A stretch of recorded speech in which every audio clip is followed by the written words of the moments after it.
بسم اللہ الرحمن الرحیم۔ السلام علیکم۔ آج چوتھا روزہ تھا، میں بغیر سری کے روزہ رکھ رہا تھا۔ وقت تہجد مجھے میری والدہ صاحبہ کی کال آ گئی تو انہوں نے مجھ سے سری کے متعلق پوچھا۔ نہ جانے کیوں ان سے جھوٹ بولتے ہوئے میں رو پڑا تھا۔ مجھے پتا تھا میں مزید بات نہیں کر سکوں گا۔ میں نے کال بند کی، پانی پی اور مسجد کی جانب چل دیا۔ یقیناً میری ماں میرے لیے پریشان ہوئی ہوگی، مگر ان کو کیا بتاتا۔ جس طرح سچائی اور ایمانداری پر مبنی میری پرورش کی گئی ہے، اس طرح پرورش پا کر اس دنیا کے ساتھ چلنا میرے لیے ممکن نہیں ہے۔ آنسو بہہ رہے تھے۔ میں وضو بنا کر مسجد میں داخل ہوا اور تہجد کی نیت باندھ کر کھڑا ہو گیا۔ بھوک سے ڈولتا وجود جب اللہ تعالیٰ کے سامنے جھکا تو جسم کو سکون محسوس ہوا، مگر آنکھوں سے بہتے آنسو کی روانی تیز ہو گئی۔ میں نے تہجد کے بعد بھی رب سے کوئی شکوہ نہیں کیا، بس اتنا کہا، یا اللہ مجھے ہدایت دے، ہدایت پر قائم رکھ۔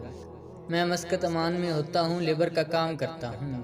یہاں کام ملنا بہت مشکل ہوتا ہے، اگر مل بھی جائے تو انتہائی مشقت طلب کام ملتا ہے، جس کو کرنا ہر کسی کے بس کی بات نہیں ہوتی۔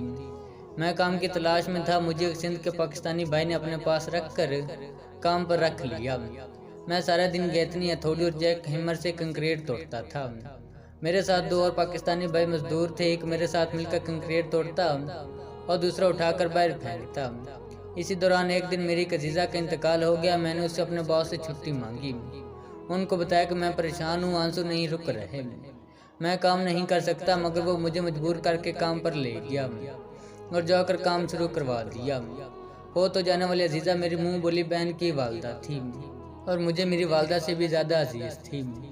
میں نے بہت زیادہ دعائیں ان کی صحت یابی عمر درازی کے لیے کی تھی۔ اللہ تعالیٰ سے یہ کہتا تھا اگر ان کی زندگی ختم ہو ہی ہے تو میری زندگی ان کو لگا دے، مگر میری دعا قبول نہیں ہوئی۔ میری عزیزہ فوت ہو گئی اور مجھے یوں لگا جیسے میری سکی ماں فوت ہو گئی۔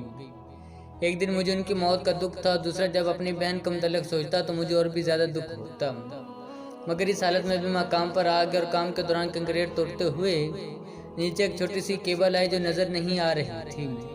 میری ساتھی سے گیتنی مارتے ہوئے کٹ گئی۔ جب کنکریٹ باہر پھینکی تو کیبل کٹ جانے کا پتہ چلا، جس پر ہماری پاکستانی باس سے تعلق رکھنے والے سر محسن بھی موقع پر پہنچ گئے۔ انہوں نے کیبل کٹ جانے کو ہمارا جرم قرار دیتے ہوئے ہم لوگوں کو 3 مہینے کی سیلری جو پہلے ہی ان کے پاس تھی وہ کاٹ لی اور ہمیں کام سے فارغ کر دیا۔ میں نے دوستوں کے ساتھ مل کر لاکھ منت سماجت کی، مگر وہ نہ مانے۔ میرے دوستوں کے ایک یہاں رشتہ دار تھے، وہ ان کے پاس چلے گئے، مگر میرے اللہ تعالیٰ کے سوا کوئی نہیں تھا، تو میں چپ کر کے اپنے کمرے میں آ گیا۔ میرے پاس کھانے کے بھی پیسے نہیں ہوتے۔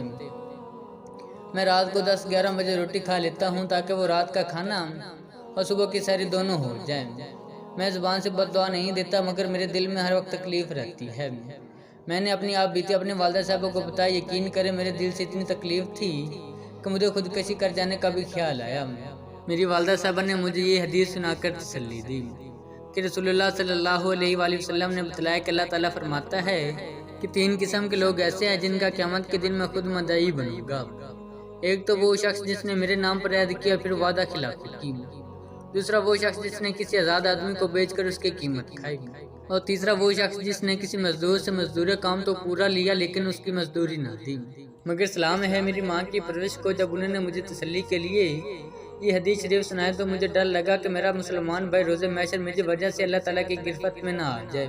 لہٰذا میں نے اللہ تعالیٰ سے کہا کہ یا اللہ اس کو عذاب نے ہدایت دے، وہ میرے نبی کریم صلی اللہ علیہ وآلہ وسلم کو امتی ہے۔ میں کسی طرح چاہ سکتا ہوں کہ میری وجہ سے میرے نبی کریم صلی اللہ علیہ وآلہ وسلم کو امتی اللہ تعالیٰ کے عذاب کا شکار ہو۔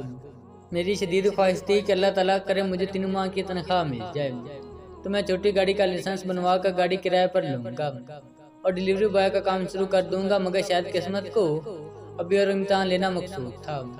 خدا گواہ ہے، مقصد امام کی اس گرمی میں بھی مجھے دوران روزہ پیاس سے زیادہ بھوک لگتی ہے، کیونکہ میں پیٹ بھر کا کھانا نہیں کھا سکتا۔ میں جتنا پریشان ہوں، شاید خودکشی کا رام نہ ہوتی تو مر گیا ہوتا۔